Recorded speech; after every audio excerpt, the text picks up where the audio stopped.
Yun, good day mga paps, mga bossing. Nung topic po natin ngayon is paano po mag-engine change oil ng Suzuki Ertiga, magpalit po ng ATF niya, ng automatic transmission fluid, tsaka ng filter, tsaka maglilinis tayo ng preno sa likod, tapos magpapalit tayo ng brake pad sa harap, tapos ipapamasin shop natin kasi meron ng kahit. So ayun mga paps, stay tuned lang.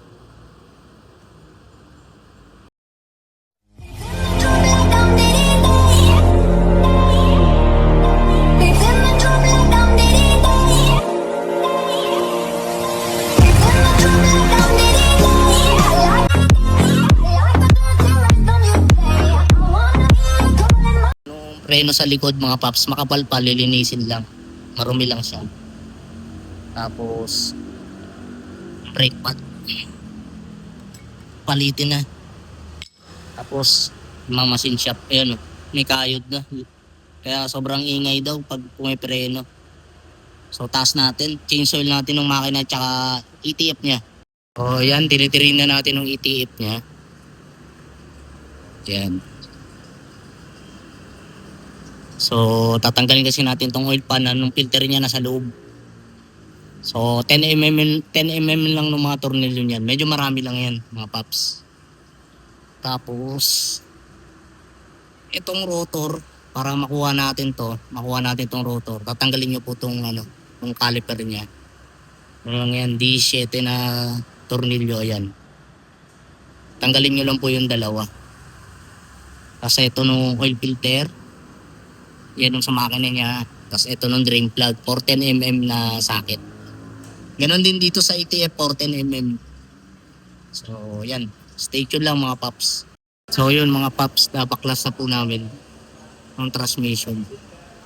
Ito yung oil pan niya, paps. Yan, team na. Ito yung transmission filter niya.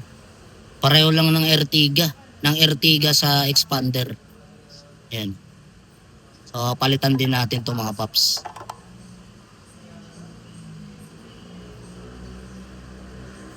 So tinitirin naman namin nung makina, tapos oil filter.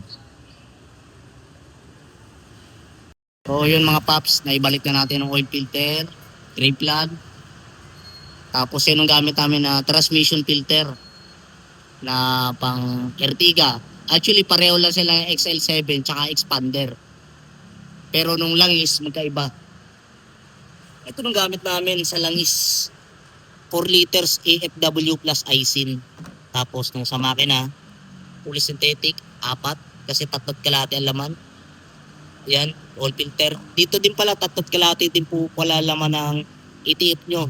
Pag naka-Ertiga ka, Suzuki Ertiga, Suzuki XL, tsaka expander. Yan. Para-pareho lang po yan. Tapos nung rotor niya na machine shop na, ito na gamit namin brake pad LKC, ikakabit na lang po yan. Tapos oil pan naman ikakabit, lalagyan lang ng mga silicone pops para hindi talaga sigurado na hindi tatagas. So yun, mamaya pakita ko naman paano magsali ng ETF niya. Alin na natin nung sa makina. Ito lang po. Tapos dito lang nung air filter, nakaklip lang naman po yung dalawa. Tapos tanggalin nyo lang tong hose. Nahatak lang yan. So 3 kalahati pag sa makina po.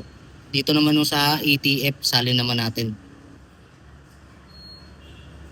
Yan, dyan sinasalin ang pops.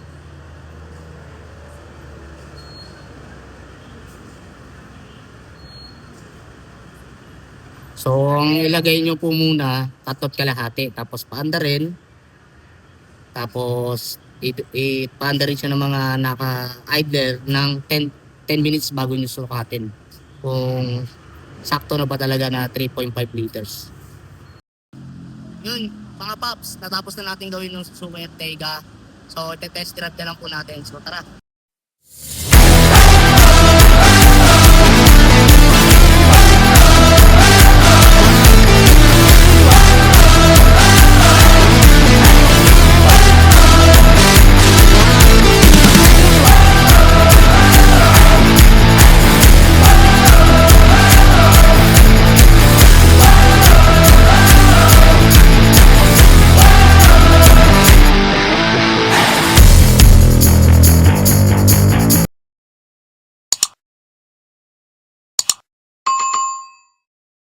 ayun mga paps, na-test drive na natin. So, ang papagawa lang na lang dito ni sir, yung aircon medyo mahina na ng buga. So, nag-engine change oil tayo, fully synthetic, tapos nagpalit tayo ng ATF dyan, filter, brake pad, tsaka nagpa-resurface tayo ng rotor disc.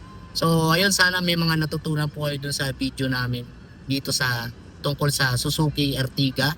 So, follow niya rin po nung Facebook page namin, aming YouTube channel, in the same time nung TikTok account. Sa TikTok account, doon nyo po mabibili nung ginamit namin dito na mga parts. So, yun lang, mga paps. See you. Peace.